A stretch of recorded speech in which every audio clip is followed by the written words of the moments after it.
శ్రీ మహాగణాధిపతయే నమః. శ్రీమాత్రే నమః. మాచిరాజ్ భక్తి ప్రేక్షకులందరికీ నమస్కారం.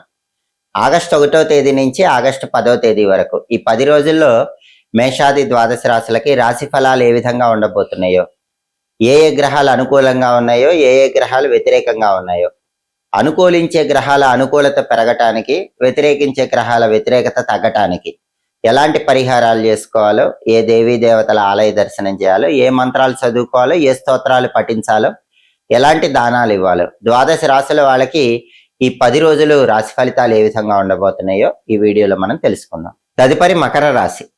మకర రాశి వాళ్ళకి ఆగస్టు 1వ తేదీ నుంచి ఆగస్టు 10వ తేదీ మధ్యలో గ్రహాల సంచారం బట్టి రాశి ఫలితాలు పరిశీలిస్తే 10 రోజుల రాశి ఫలితాలు చూసుకునేటప్పుడు ప్రధానంగా మనం తీసుకోవాల్సిన 4 గ్రహాలు రవి, బుధుడు, కుజుడు, శుక్రుడు. ఈ 4 గ్రహాల్లో సూర్యుడు 7వ స్థానంలో వ్యతిరేక ఫలితాలు ఇస్తున్నాడు. రవి బలం లేదు కాబట్టి మకర రాశి వాళ్ళకి పనిచేసే చోట ఆఫీసులో టెన్షన్స్ ఉంటాయి. కొలీగ్స్ తో, బాస్ తో కొంచెం సమయానుగుణంగా వ్యవహరిస్తూ ఉండాలి. లేకపోతే వాళ్ళు సమస్యలు కొని తెచ్చి పెడుతూ ఉంటారు. అలాగే మీరు ఎంత కష్టపడ్డా క్రెడిట్ ఆఫీసులో వేరే వాళ్ళు కొట్టేస్తూ ఉంటారు. మీరు మాత్రం వాటిని పట్టించుకోకుండా మీ పని మీరు చేసుకుంటూ ముందుకు వెళ్ళండి. అలాగే రాజకీయాల్లో కూడా కొంచెం అప్రమత్తంగా ఉండాలి. తండ్రి వైపు బంధువులతో కూడా జాగ్రత్తగా ఉండాలి. హెల్త్ విషయంలో కేర్ఫుల్గా ఉండాలి. సూర్యుడి బలం లేదు కాబట్టి ఆదిత్య హృదయం చదవటం కానీ వినటం కానీ చేయాలి. ప్రతిరోజు కూడా మిత్ర, రవి, ఖగ, సూర్య, భాను, పూష, హిరణ్యగర్భ, మరీచి, ఆదిత్య, సవిత్రు, అర్క, భాస్కర అనే 12 నామాలు స్నానం చేశాక ఒకసారి చదువుకోండి. ఈ 12 నామాలు చదువుకోలేకపోతే సూర్యుడికి సంబంధించిన ఓం హిరణ్యగర్భాయ నమః అనే మంత్రాన్ని 12 సార్లు చదువుకోండి. వీలైతే ఒకసారి నానబెట్టిన గోధుమలు బెల్లంతో కలిపి ఆవుకు పెట్టండి. కేజింబావు గోధుమలు పంతులు గారికి దానం ఇవ్వండి. ఈ పరిహారాల్లో ఏవి చేసినా కూడా సూర్యుడి బలం పెరుగుతుంది. సూర్య ఆలయ దర్శనం చేసుకోవటం కూడా అనుకూల ఫలితాలు ఇస్తుంది. అలాగే బుధుడు మకర రాశి వాళ్ళకి ఆగస్టు 1 నుంచి ఆగస్టు 10 మధ్యలో 6, 7 స్థానాల్లో సంచారం చేస్తున్నాడు. మొదట 5 రోజులు 6వ సంచారం, తర్వాత 5 రోజులు 7వ సంచారం చేస్తున్నాడు. మొదట 5 రోజులు 6వ సంచారం చేస్తున్నాడు కాబట్టి ఆగస్టు 1వ తేదీ నుంచి ఆగస్టు 5వ తేదీ వరకు మకర రాశి విద్యార్థులకు చాలా బాగుంటుంది. పెద్దగా కష్టపడకుండానే మంచి ర్యాంకులు వస్తాయి. నిరుద్యోగులు కూడా ఇంటర్వ్యూకి పెద్దగా ప్రిపేర్ అవ్వకపోయినా వాళ్ళ టాలెంట్తో, స్కిల్తో, క్వాలిఫికేషన్కి తగిన జాబు, హై ప్యాకేజ్ జాబ్ వస్తుంది. వ్యాపారస్తులకు కూడా వ్యాపారం ఎక్స్పెక్ట్ చేసిన దానికంటే ఎక్కువ లాభాలు వస్తూ ఉంటాయి. విద్యార్థులకి, నిరుద్యోగులకి, వ్యాపారస్తులకి చాలా అద్భుతమైన పాజిటివ్ రిజల్ట్స్ ఆగస్టు 1 నుంచి ఆగస్టు 5 మధ్యలో వస్తాయి. ఆగస్టు 6 నుంచి ఆగస్టు 10 మధ్యలో మాత్రం బుధుడి బలం తగ్గిపోతుంది. ఆ సమయంలో విద్యార్థులకు టఫ్గా ఉంటుంది. బాగా హార్డ్ వర్క్ చేస్తేనే ఎడ్యుకేషన్లో రాణిస్తారు. నిరుద్యోగులు కూడా ఆ టైం టఫ్ అని చెప్పాలి. ఎంత ప్రిపేర్ అయ్యి ఇంటర్వ్యూలకు వెళ్ళినా లాస్ట్ మూమెంట్లో ఇంటర్వ్యూలో ఫెయిల్ అయిపోయే అవకాశం ఉంది. వ్యాపారస్తులు కూడా ఎంత బాగా బిజినెస్ చేసినా పెద్దగా లాభాలు మిగలవు. ఆగస్టు 6 నుంచి ఆగస్టు 10 మధ్యలో విద్యార్థులకి, నిరుద్యోగులకు, వ్యాపారస్తులకు బుధుడి బలం లేకపోవటం వల్ల ఈ వ్యతిరేక ఫలితాలు వస్తాయి. కాబట్టి అవి తొలగింపజేసుకోవడానికి గణపతి ఆలయ దర్శనం చేయాలి. వక్రతుండాయ హుం అనే మంత్రాన్ని 21 సార్లు చదువుకోవాలి. సంకటనాశక గణేష స్తోత్రాన్ని వినాలి. ఈ 5 రోజుల్లో కూడా ఎప్పుడైనా ఒకసారి నానబెట్టిన పెసలు ఆవుకు పెట్టడం, కేజింబావు పెసలు పంతులు గారికి దానం ఇవ్వటం చేయాలి. అప్పుడు బుధుడిచ్చే వ్యతిరేక ఫలితాల నుంచి బయటపడవచ్చు, అనుకూల ఫలితాలు పొందవచ్చు. గణపతి ఆలయ దర్శనం చేయటం, ఆలయ ప్రాంగణంలో కొబ్బరి నూనె దీపం పెట్టడం, ఆలయంలో ప్రదక్షిణలు చేయటం కూడా అనుకూల ఫలితాలు ఇస్తుంది. అలాగే మకర రాశి వాళ్ళకి ఆగస్టు 1 నుంచి ఆగస్టు 10 మధ్యలో కుజుడి సంచారం తీసుకుంటే కుజుడు 5, 6 స్థానాల్లో సంచారం చేస్తున్నాడు. మొదటి 2 రోజులు 5వ సంచారం ఫేవరబుల్ లేడు. తర్వాత 8 రోజులు 6వ సంచారం ఎక్సలెంట్ ఫేవరబుల్ రిజల్ట్స్ ఇస్తున్నాడు. ఆగస్టు 1, ఆగస్టు 2 ఈ 2 రోజులే కుజుడి బలం లేదు. ఆగస్టు 3 నుంచి ఆగస్టు 10 వరకు కుజుడు 6వ స్థానంలో ఉండటం వల్ల మకర రాశి వాళ్ళ అప్పులన్నీ క్లియర్ చేసేసుకుంటారు. అలాగే శత్రువులు మిత్రులుగా మారిపోతారు. ప్రాపర్టీస్ కొనటానికి మంచి బలం ఉంది. ప్రాపర్టీ అమ్మటానికి కూడా మంచి బలం ఉంది.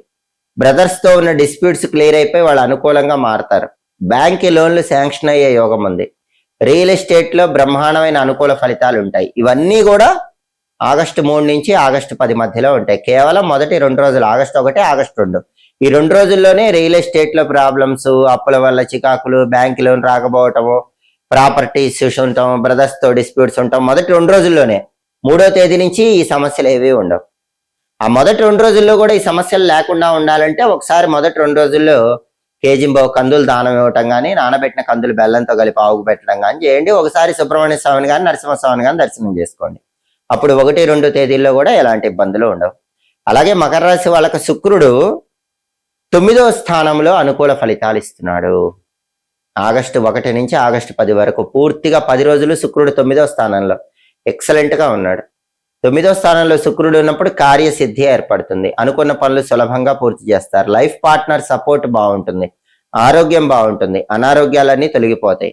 టెక్స్టైల్, లేడీస్ ఎంపోరియం, బొటిక్ లాంటి వ్యాపారాల్లో మంచి లాభాలు వస్తాయి. భార్యాభర్తల మధ్య చక్కటి అన్యోన్యత పెరుగుతుంది.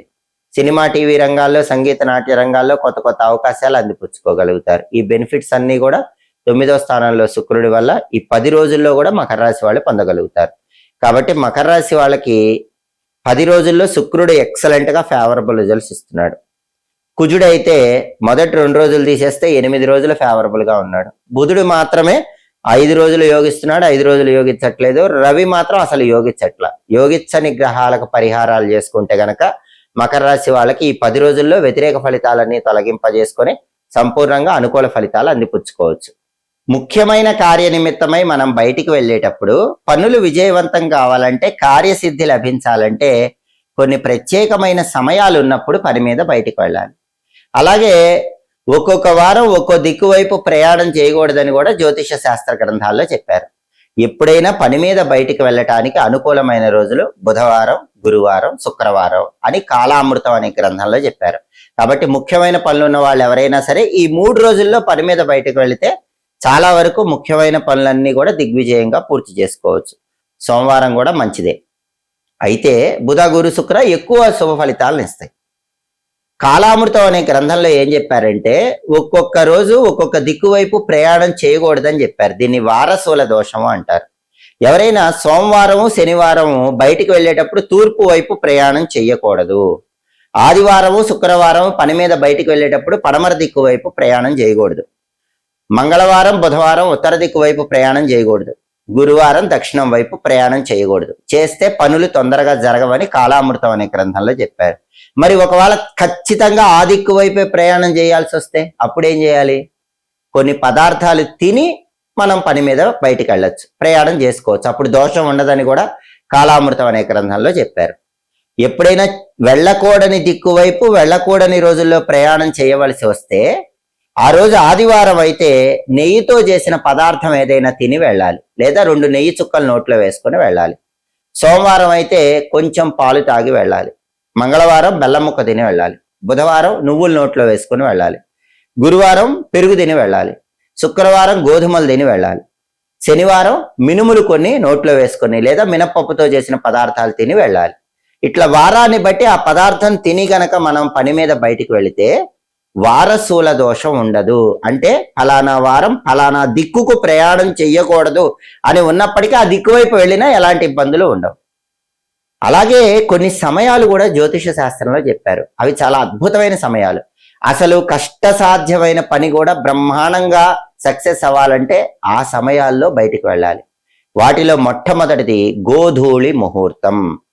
గోధూళి ముహూర్తం అంటే ఏంటంటే సూర్యాస్తమయం సమయంలో ఆవులన్నీ ఇంటికి తిరిగి వచ్చేటటువంటి సమయాన్ని గోధూళి ముహూర్తం అంటారు. సరిగ్గా ఈ టైం ఎప్పుడు ఉంటుందంటే మీరు ప్రతిరోజు పంచాంగం చూసుకుంటే సూర్యోదయం, సూర్యాస్తమయం అని ఉంటాయి.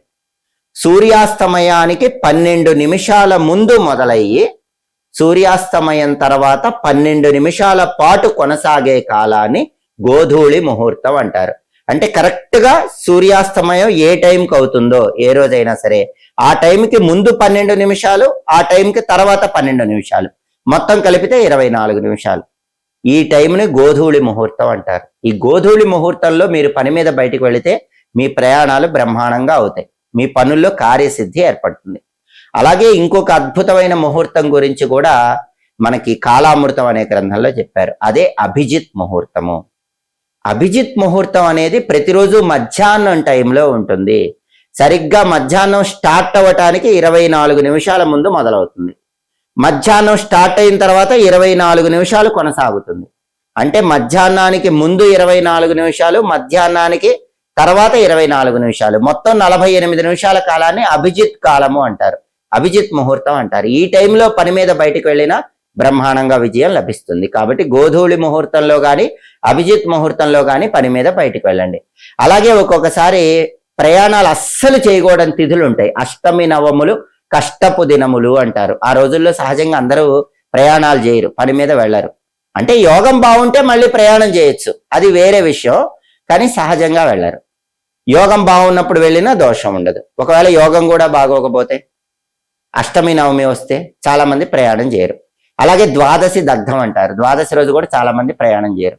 అలా చేయకూడని రోజుల్లో ప్రయాణం చేయాల్సి వచ్చినప్పుడు ఏం చేయాలంటే, మనకు జ్యోతిష శాస్త్రంలో నిర్గమనము అని ఒక విధి విధానం చెప్పారు.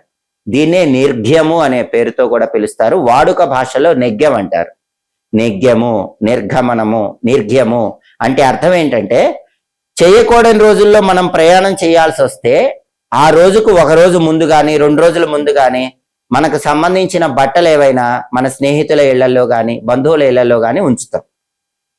ఆ రోజు వచ్చినప్పుడు మనం హాయిగా ఆ బట్టలు తీసుకుని ప్రయాణం చేయొచ్చు. దీన్నే నిర్గమనము, నిర్ఘ్యము, నెగ్యం అనే పేర్లతో పిలుస్తారు. అప్పుడు ఆ దోషం ఉండదు.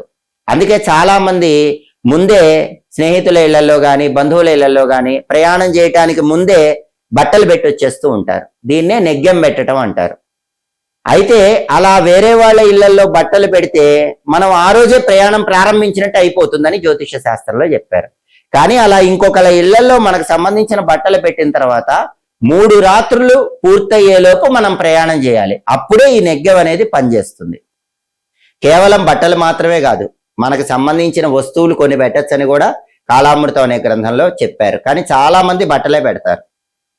ఆ వస్తువులు ఏంటంటే గొడుగు పెట్టుకోవచ్చు. మన గొడుగు తీసుకెళ్లి వాళ్ళ ఇంట్లో ఉంచినా కూడా మనం ప్రయాణం ప్రారంభించినట్టే అవుతుంది.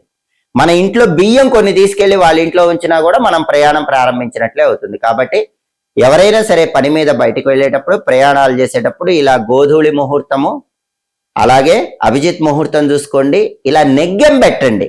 అంటే చేయకూడని రోజులో ప్రయాణం చేయాల్సి వచ్చినప్పుడు ఆ రోజుకు ఒక 2 రోజుల ముందు లేదా ఒక రోజు ముందు మీ బట్టలు కానీ గొడుగు కానీ బియ్యం కానీ మీకు తెలిసిన వాళ్ళ ఇళ్లలో ఉంచండి.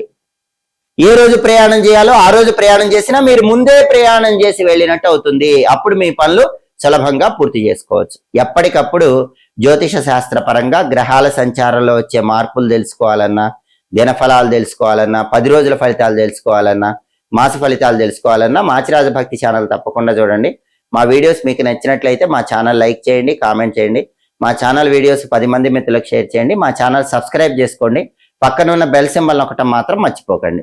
సర్వే జనాః సుఖినో భవంతు. స్వస్తి.